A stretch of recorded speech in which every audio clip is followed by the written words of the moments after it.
నీ చీకటి పోవాలి, వెలుగు రావాలి. నీ పాపం కడగాలి, కొత్త జీవం కావాలి.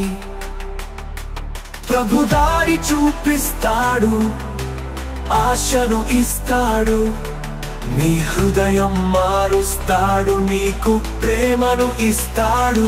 ఈ రిపెంట్ కాన్ఫరెన్స్ దేవుని కొరకు, ఒక నూతన ప్రారంభం కొరకు.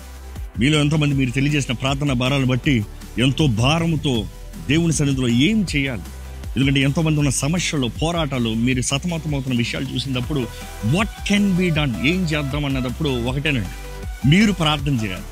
మీరు ప్రార్థన చేసే అవకాశం కలిగజేయాలనే ఆశతో మన పాపాలు, మన లోపములు, మన అజ్ఞానాన్ని, మన పొరపాట్లు దేవుని సన్నిధిలో ఒప్పుకుని ప్రార్థన చేస్తే, దేవుని ప్రజలమైన మనము, ఆయన పేరు పెట్టబడిన మనము తగ్గించుకుని ప్రార్థన చేస్తే దేవుడు నిశ్చయంగా కార్యం జరిగిస్తాడు, ఒక నూతన ప్రారంభిస్తాడన్న ఆశతో ఈ రిపెంట్ కాన్ఫరెన్స్ ఆర్గనైజ్ చేయబడింది.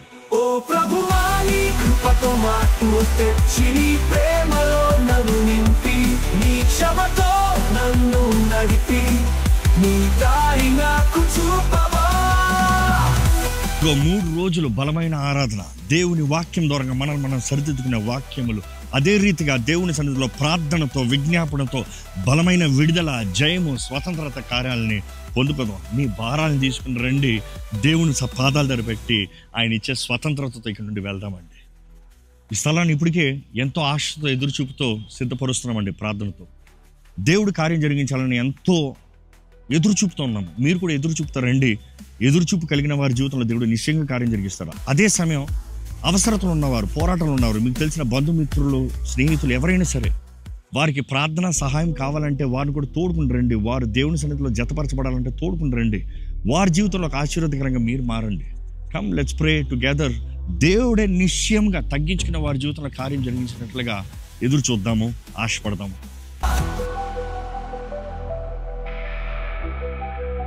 పిలుపు స్పష్టంగా ఉంది, ఆహ్వానం మీ ముందుంది. ఇదిగో ఇదే సమయం.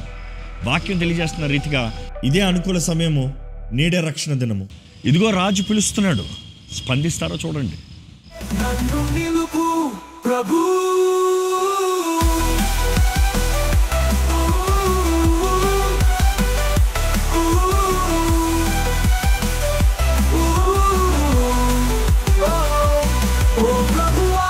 కృపతో మార్పు తెచ్చి, నీ ప్రేమలో నన్ను నింపి, నీ క్షమతో నన్ను నడిపి, నీ దారి నాకు చూపవా.